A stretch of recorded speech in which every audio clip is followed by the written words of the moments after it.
glad you could make it back. Wednesday, if you remember, we had all the interior out, and we did a carpet shampoo, and we scrubbed the mess that was in the floor in the back here. And today, we are going to put the interior back together. Now, after the seat had dried, after all this time, it was still, the rear seat, it was still had some stains in it. It's not bad, it's livable. I might look and see if I can find another cushion to replace it with. Of course, it still has a perfume smell in here. And also off camera, I went ahead and got some detail product and cleaned the door panels, dash, console, and all the other important parts. So anyway, let's go ahead and get to work and work on getting the seats back in and get it all bolted up. We're going to start with the back seat first. I can go ahead and start putting some of the stuff back together. Some of it.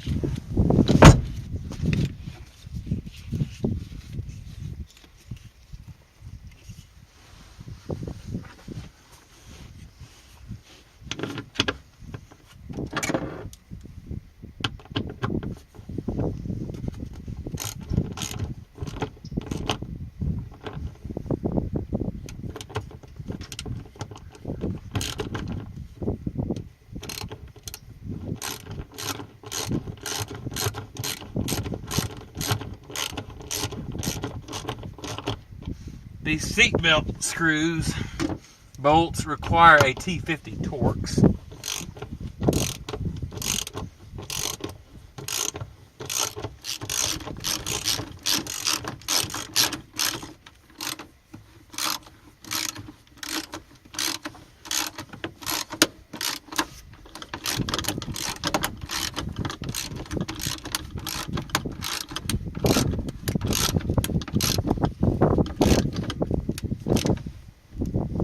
That's just that plastic bushing you're hearing.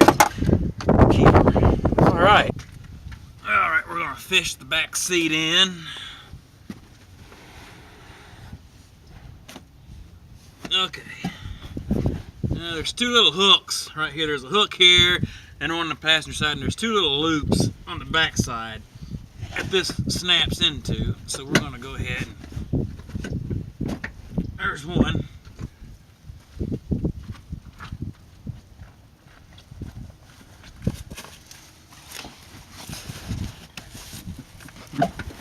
There's the other.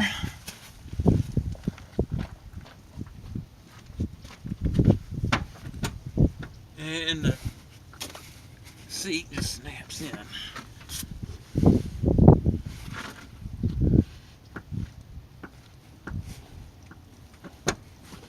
There we go. Right in between here, halfway in between, there's a little tab. And you swing the tab towards the door just a little bit, and it releases the little tangs on it, and the seat lifts right up. So the rear seat is back in. It looks nice. Nice fit, no wrinkles. Still, it's in its original imprint.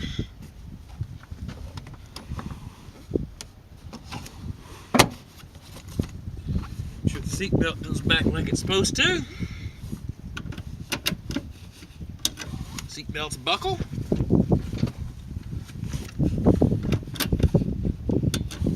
Yeah, I also scrubbed that too.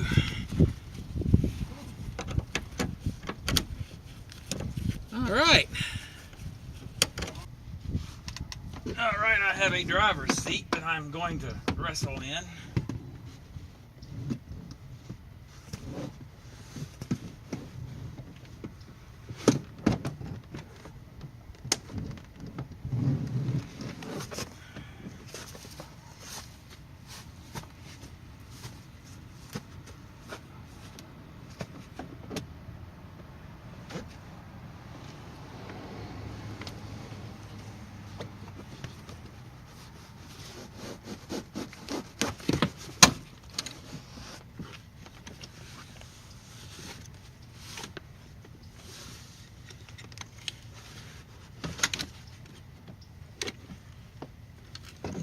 These seats can be quite cumbersome. Okay, it has little dowel pins on the brackets. And it's just a matter of matching the brackets to the, or matching the dowel pins in the alignment holes. And that is it. There is one seat in. Okay, before we go any farther, before we bolt the seats down, we're going to go ahead and connect the electrical connector, which you'll see how it lines up. It's got two tabs here. It lines in the slot here. You flip it over, and it snaps in, and shoot.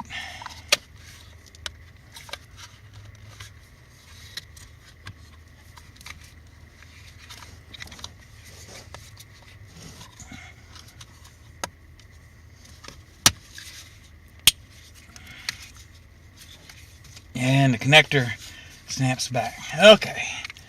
And we find a little hole that it snaps in.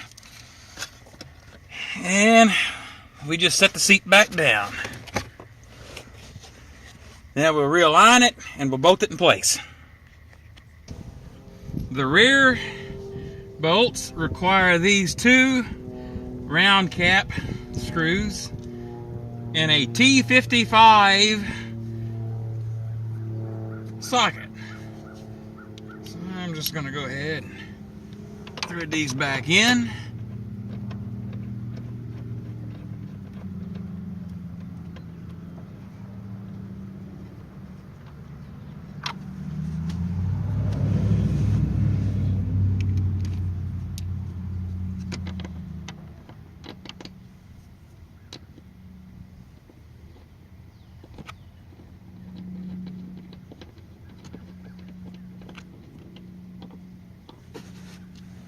Take a ratchet.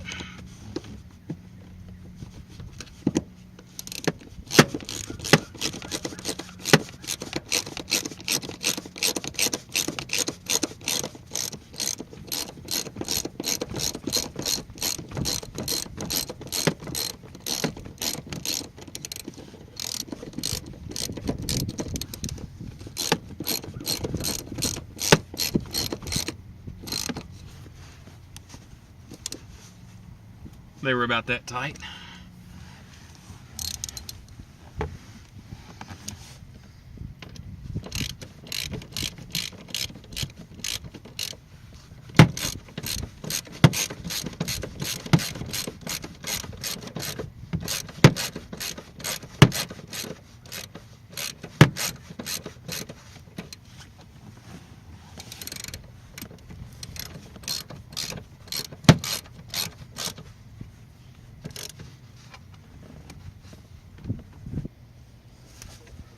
This is also the time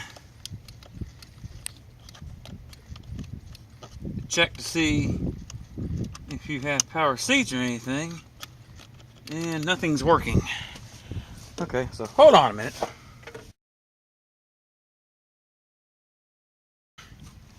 It took a few minutes. It took putting the other seat in to figure out what it was I did wrong. And the reason why I did cycle the ignition, because some vehicles do shut off the interior electrical, except for the radio, like after 15 minutes or something like that, after the doors have been open. But this isn't one of them.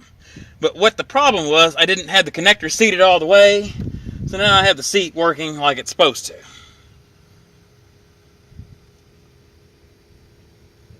And it took setting the passenger seat in place to figure that out.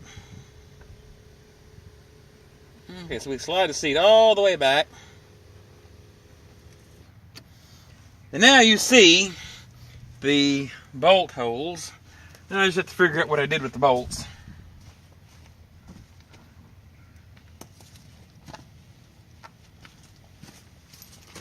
It uses the gray button head star bolts, which require a T50 bit.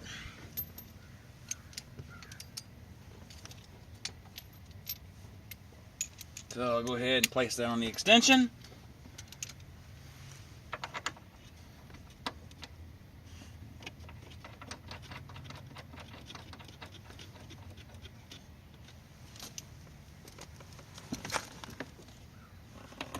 Oh yeah, I left the column loose where I could slide it up and down.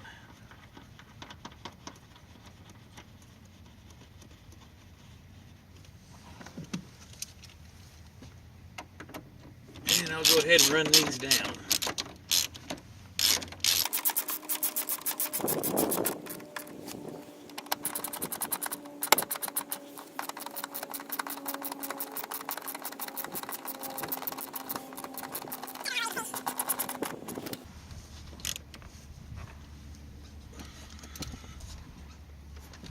Tighten the column back up.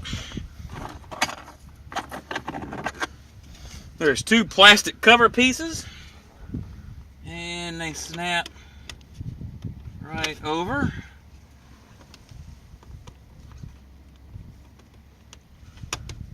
And they just cover that up. Another project coming up, Blue F-150, the 91, transmission's coming out of it again. I made a road trip with one of the guys I worked with our designer at work to Owensboro, Kentucky from Elizabethtown, which that's not too bad of a drive. It's only, I think, 95 miles. Well, we get to Owensboro and the front seal in the transmission blows. So I was able to check it. I got it full, got the level up like it's supposed to, and I limped home in it. And I checked a few times. Got it home, transmission survived. So I got to pull it apart and put a front seal in it. I'm eventually going to do a transmission rebuild, but I don't really have time right now. That's probably going to come up this summer.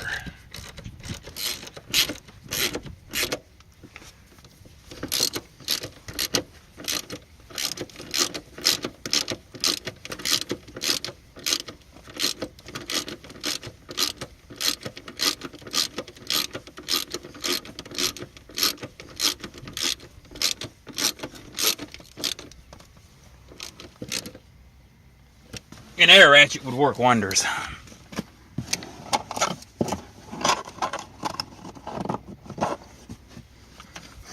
And once again, the little plastic caps. They got the little tabs that snap back. And it just snaps into place.